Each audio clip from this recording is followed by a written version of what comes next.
Avoir une haleine incommodante peut rendre le quotidien tout aussi incommodant, car cela peut représenter une source de stress et de handicap social.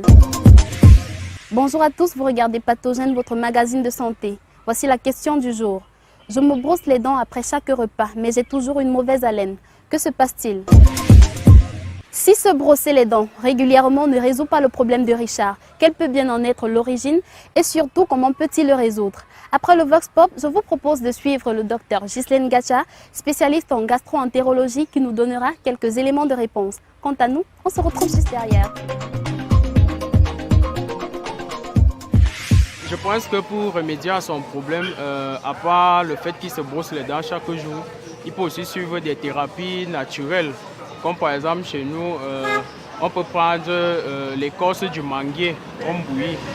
Et puis on se rince les dents chaque jour, donc matin, midi, soir. But when you have bad breath, you need to work on it very well.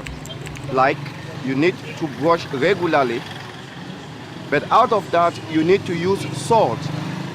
Salt, the normal white salt that we use in cooking, you must always struggle to use it because it will help to eliminate bad breath. Le seul recours et le seul conseil que je peux t'apporter, parce que normalement, il faut d'abord savoir si tu utilises des bons produits. Ça, c'est d'abord ça. Soit aller en pharmacie, utiliser les produits qu'il faut, les vrais produits. Généralement, c'est quand l'alimentation n'est pas contrôlée. Parce que quand vous mangez bien, c'est-à-dire manger avec quand vous digérez bien, voilà, je pense que généralement vous n'avez pas ce problème d'haleine. Parce que généralement ça vient chez certaines personnes au niveau du ventre. Si en ce moment tu n'arrives pas peut-être à trouver une solution, je pense que la seule solution serait médicale. Tu dois avoir un problème interne. Et ce problème interne, il n'y a que le médecin pour te débloquer. On doit te faire une analyse médicale et ensuite le médecin te dira exactement quel est le produit que tu vas faire pour pouvoir enlever ça. Out of salt, people can also use alum. Alum is what they call in the market the normal white stone that they use. When they brush, they grind it, they always use it. They use the water, they make it in a juice to always rinse their mouth. Richard, il s'agit en fait d'une halitose. L'halitose, c'est quoi? C'est une maladie caractérisée par la mauvaise haleine qui peut être physiologique ou pathologique. Pathologique, c'est-à-dire liée à certaines maladies, notamment les maladies d'origine bucco-dentaire, orale, pneumologique ou digestive. Il faudrait d'abord consulter un médecin bucco-dentaire qui va vous examiner, essayer de rechercher l'étiologie en cause, notamment une carie dentaire ou une gingivite.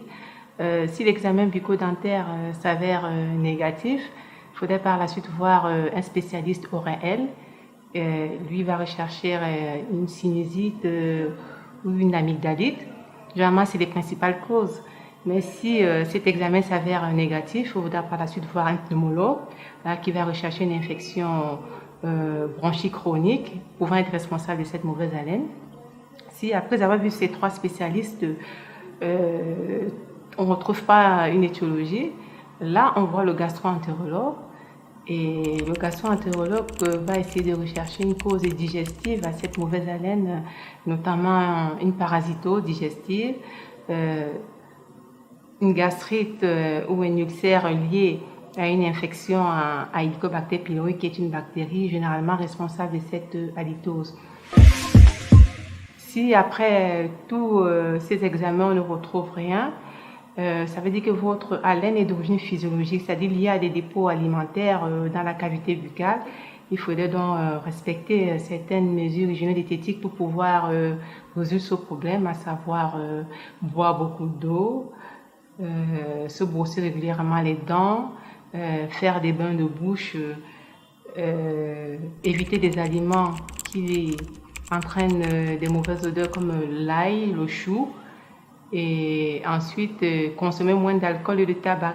Donc c'est comme ça qu'on pourra essayer de régler votre problème de mauvaise haleine. Vous vous sentez un peu ridicule le matin devant votre épouse parce que vous avez bavé toute la nuit. J'ai honte de vous en parler, mais c'est la vérité, madame. Je veux comprendre ce qui m'arrive. Je vais vous aider. Le fait de baver est dû à un dysfonctionnement de la coordination du mécanisme de déglutition qui a pour résultat l'accumulation excessive de salive dans la portion antérieure de la cavité orale et la perte involontaire de salive par la bouche. Par conséquent, cette salive se stocke dans votre bouche et finit sa route sur votre thé d'oreiller. Qu'est-ce qui peut être à l'origine de cette horreur, madame? Différents problèmes peuvent être à l'origine de la bave nocturne, notamment un trouble neurologique, le fait de dormir sur le côté ou sur le ventre, de ne pas arriver à avaler sa salive ou de ne pas assez bien respirer par le nez. J'en ai vraiment assez. Il me faut une solution, s'il vous plaît. Il vous est recommandé de dormir sur le dos, bien soulever votre tête grâce à un oreiller bien rembourré, respirer par le nez et non par la bouche. Ainsi, vous éviterez cette situation inconfortable qui est un véritable tue-l'amour. Welcome au petit bisou du matin. Stop est fin pour cette édition de Pathogène. Rendez-vous très prochainement pour une autre édition. Soyez au rendez-vous. D'ici à là, que la santé soit avec vous.